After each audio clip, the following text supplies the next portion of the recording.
Oh, glorious morning bag. Ah, man. Oh, glorious mailbag day. Speak to us. It's Friday. It's the best day of the week. I always say it's the best day of the week. Hopefully you think it's the best day of the week as well, because it's the day of the Morning Pitt Mailbag, where we take questions from Pitt fans. We take the questions all through the week, and then we answer them all right here on the Morning Pit on youtube.com/Panther-Lair.com. So make sure you like this video and subscribe to youtube.com/Panther-Lair.com. All the questions come from the readers at Panther-Lair.com on the 247 Sports Network. And so if you want to submit a question, that's the place you need to go. Also, if you want to get the best Pitt coverage, that's the place you need to go. Football, basketball, recruiting, you find it all at Panther-Lair.com, and message boards to talk to other Pitt fans, message boards to submit your questions for the mailbag. So you know what? I'm done with the intro. I've asked you to do what I always ask you to do, like and subscribe and check out the website. Let's jump into it. The Morning Pitt Mailbag here on youtube.com/Panther-Lair.com.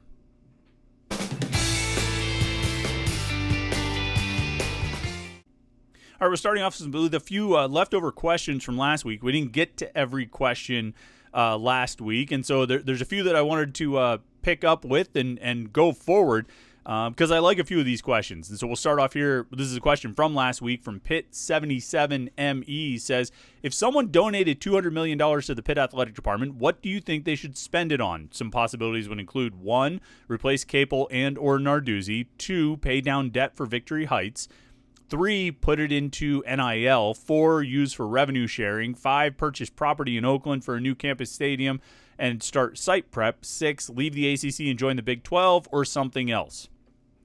Okay, let's run. Okay, I was gonna go by process of elimination, but I'll just tell you right off the bat: if someone donated $200 million to the Pitt Athletic Department, that money would absolutely be put toward the players, 110%.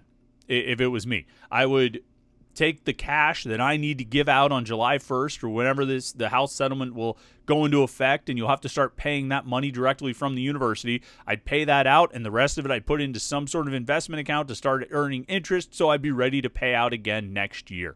That is where the money should go. Players, players, players. And we can all sit and gripe about coaches. Every school in the country outside of like 4 has complaints about their coaches. It doesn't matter. The ones who win are the teams that have the best players. Ask Ohio State fans, insane as they are, what they think about Ryan Day, or more relevantly, what they thought about Ryan Day 6 months ago. It was the players who got them the national championship.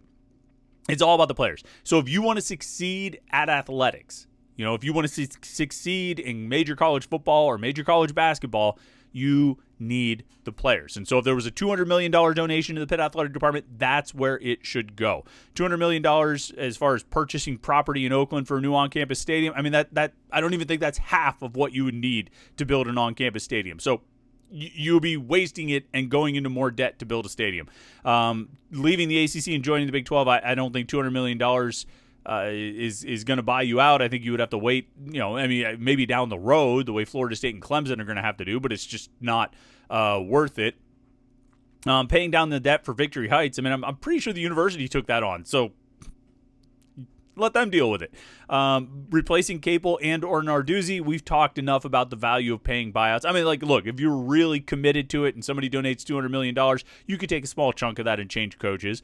But I think you'd be better served putting it into NIL and revenue sharing.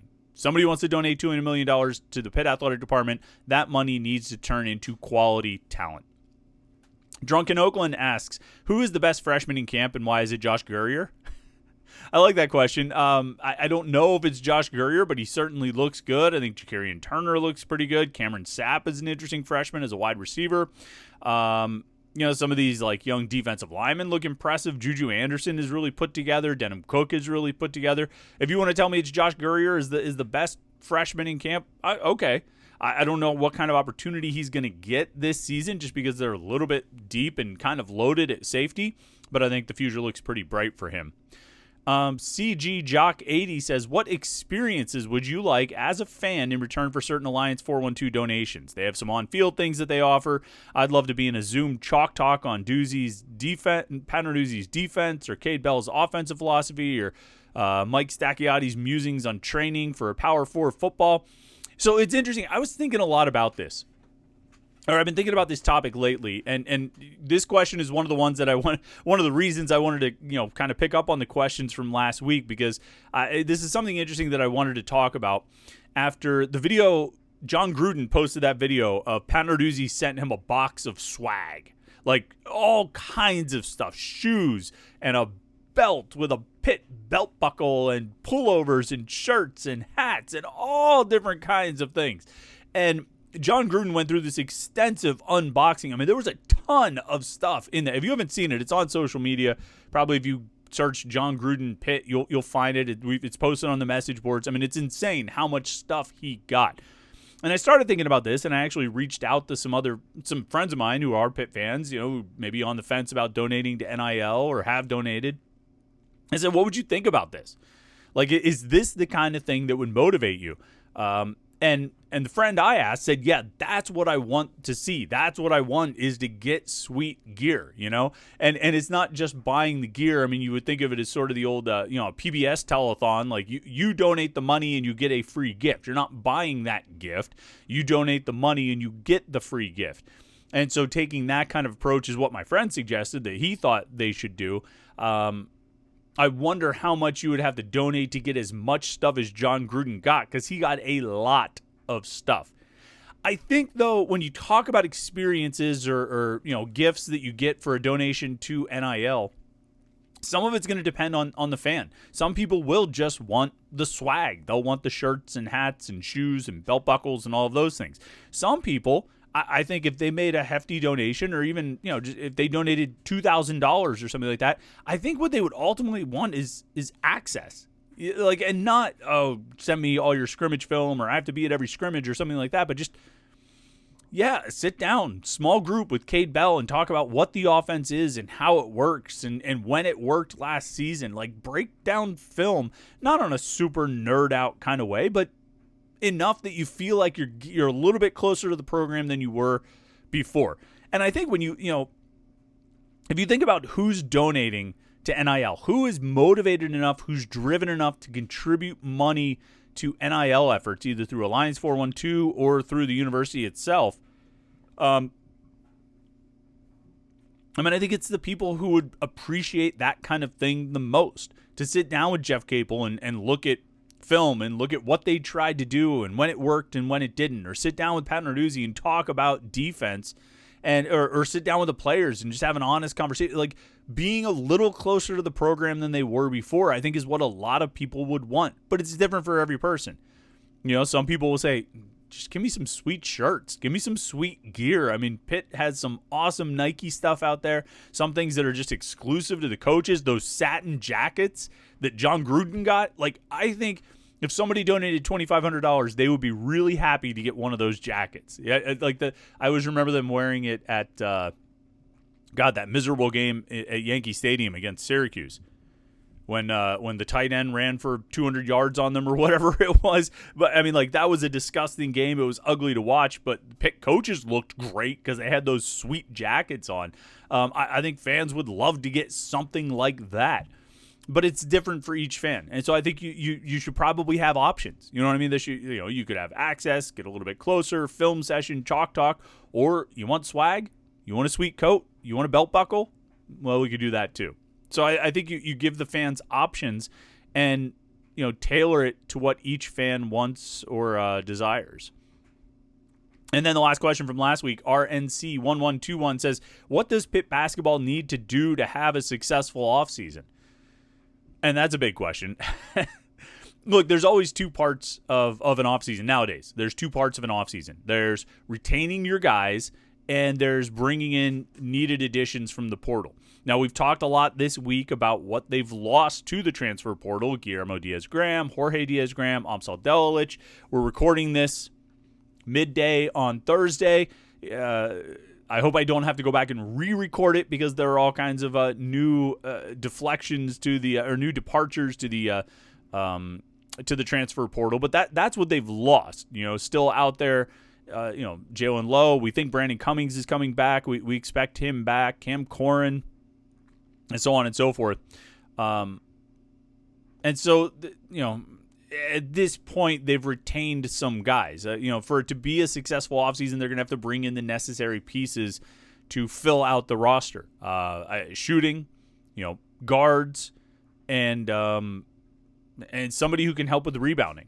And there's a deeper conversation to be had about Cam Corrin's rebounding deficiencies and the pressure that puts on the other positions that they recruit and what other players are going to have to do to be able to make up for some of that, and how that might take away some of your scoring options. Actually, I'll write about that in the 3-2-1 column today. You can read about that.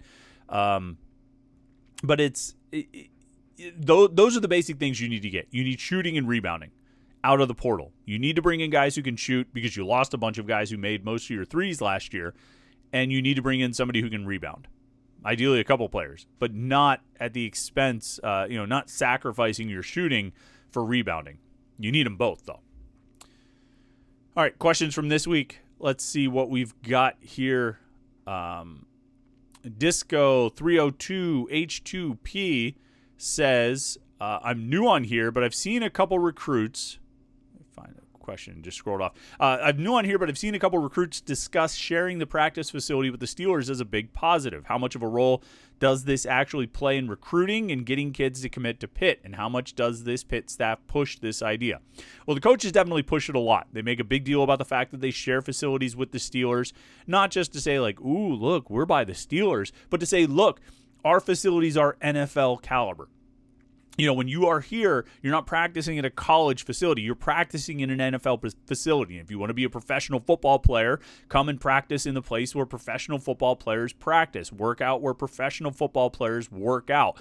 Use the indoor facility that an NFL team uses. If it's good enough for the Pittsburgh Steelers, it's good enough for you.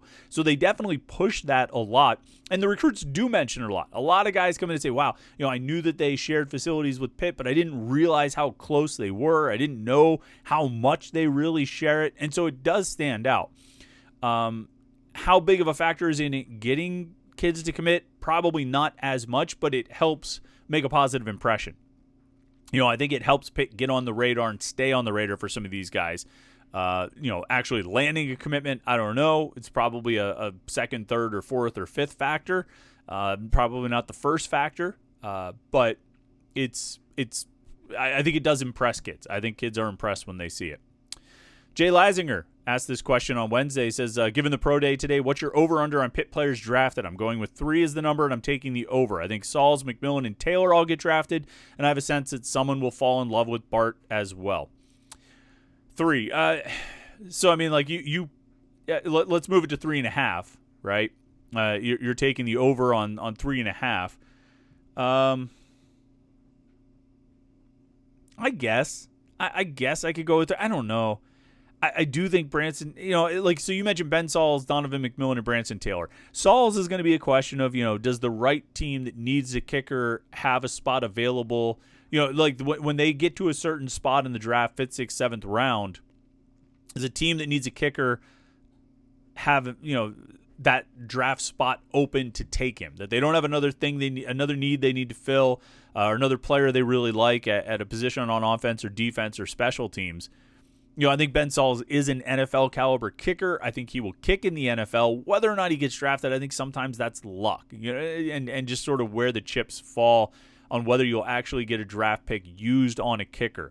I think Donovan McMillan definitely, I think he tested himself into a draft pick on Wednesday. I think his film was good. I think he's a good player. He's got great instincts, good tackling ability, and all of that.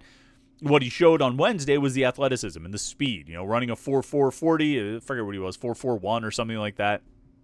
I think should get him drafted somewhere in the 7 rounds. I think Branson Taylor, not working out at the combine, getting an invite, but not working out at the combine, but having an opportunity to work out at pro day. By all accounts, he looked good and probably improved his draft stock. He'll have a chance. I think Evan Bartholomew will have a chance. I'm interested about a guy like Brandon George, who might have been the biggest winner out of Pitt's pro day on Wednesday between his bench press and his 40 and his vertical.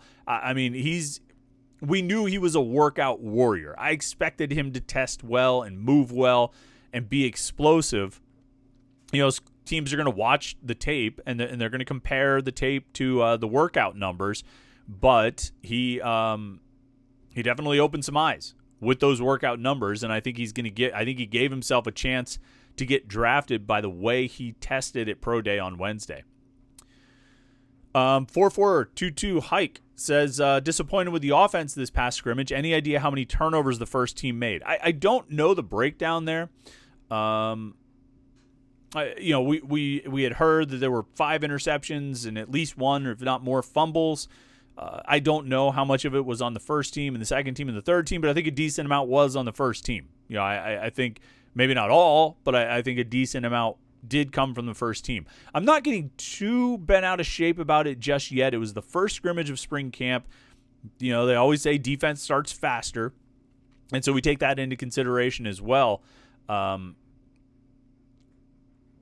What we need to see is when they have a scrimmage tomorrow, the reports coming out of that and the things we hear coming out of that talk has to be more positive about the offense, that the offense bounced back, that the offense moved the ball, that the offense scored, that the offense protected the football and didn't commit as many turnovers.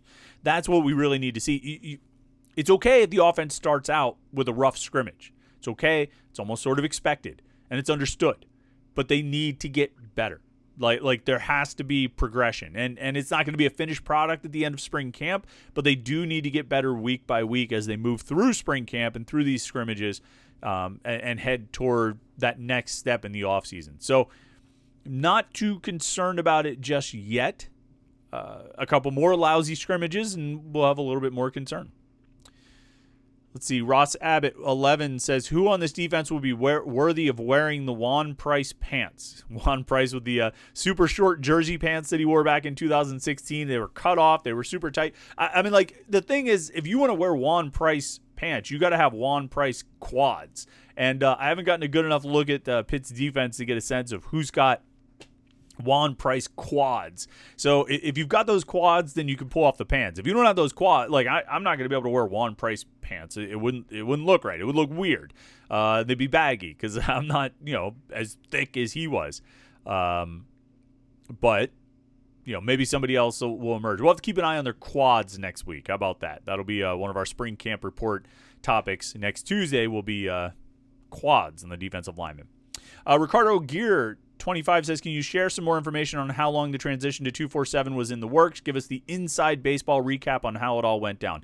I think we've talked about this a couple different times since we made the move at the beginning of March. It's funny that it's only been, it hasn't even been a full month yet, right? I guess it was 4 weeks from tonight at midnight that we officially made the move from Rivals to 247.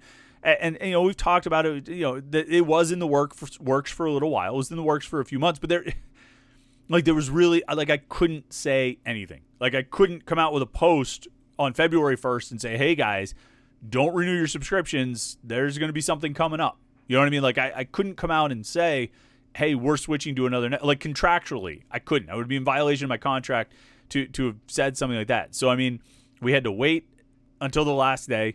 There was only so much we could say at that point, and it's not like I was sharing encrypted messages on the back end. We didn't have a Signal group chat going of a bunch of like select Panther-Lair subscribers that I was like telling about this. It was very undercover. It was very low key, and it had to be contractually. It had to stay quiet because obviously those guys weren't going to let me go on the site and start promoting a new site. So we did it how we had to do it. I wish could have done it a different way, but it's just how the contract was. And so there have been conversations going on for a few months, kind of finalized something, some things late in 2024, and then we made that move on March 1st. And so my whole thing throughout that whole process was, look, we're going to do this, but until the very moment when we switch, we're going to keep doing everything we've been doing. And we're going to provide all the Pitt coverage we possibly can at one place. And on that moment when we switch over to the new place, we're going to provide all the Pitt coverage over there. And like the thing that didn't change, that wouldn't change, and won't change is our coverage.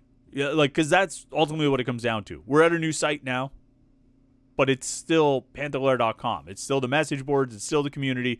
It's still the coverage. I would have liked to have sent out a group message and say, hey, everybody, just so you know, we're going over here tonight or in a month or in 2 months or whatever it was. But Contractually, I just couldn't do that. So hopefully that answers any questions. If anybody else has questions about that, feel free to reach out to me. All right, where are we at? Let's take one more here. Potter County native says, who is on a hotter seat this upcoming season, Narduzzi or Capel? Does Alan Green have the cojones to terminate or buy out either if these seasons repeat? If you know who's on a hotter seat, honestly, like it's probably Jeff Capel. His buyout's probably going to be lower. I think Narduzzi makes more per year than Capel does, and so if the buyout is the factor, if that buyout is the thing to consider, then Capel's seat is hotter because his buyout's going to be less. It's going to take less to buy him out if he has another lackluster, disappointing season. I don't know what Alan Green would do.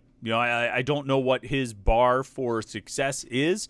I don't know where he's setting that, and I don't know what things are going to look like 10 months from now, 9 months from now. I don't know what the world of college sports is going to look like 9, 10, 12 months from now. At that point, we'll be firmly in the era of revenue sharing and colleges paying students, student athletes. And we may all have a very different perspective on how this whole thing works by then. Now, if they have another season, if the basketball team has another season like they had this year, I don't know if a different perspective is going to matter at all. It's going to be a grave disappointment to start 12-2 and then go 5-13 over the final 18. But and so that might put Alan Green in a position where he feels like he has to make a move. Does he have the cojones to do it? I don't know. It's more a question of, does he have the dollars to do it? Does he have the support and financial resources to make a move if he feels like that's what's needed? But who's on the hotter seat? It would probably be Jeff Capel, just because I think they're both signed through 2030 or whatever it is, and so you're looking at the same amount of years left on the contract, just with a lower dollar amount for the basketball coach. But that's a long way down the road, and we'll see what happens when we get there. But the word buyout gets used a lot around these parts in offseason sometimes. All right, great questions there. We got a few more left that we will save for next week. I liked having those questions from last week to carry over to this week. I thought that worked out really well. So we'll save a few more of those since we're already past the 20-minute mark. Thanks to everybody who submitted questions for this week's mailbag. Thanks to everybody who watched the Morning Pitt all week long. It's been a lot of fun. I think we've had a lot of interesting things to talk about. So make sure you like this video and subscribe to youtube.com/Panther-Lair.com, and that way you won't miss any of our Pitt video content. Check out the website all through the weekend, Panther-Lair.com, to get all of our Pitt coverage, football, basketball, recruiting, transfer portal, everything going on. Check it all out at Panther-Lair.com. Thanks so much for tuning in today. Thanks very much for tuning in all week. I hope you've had a great week. I hope you have a great weekend. And we'll catch up with you on Monday for the Morning Pitt right here on youtube.com/Panther-Lair.com.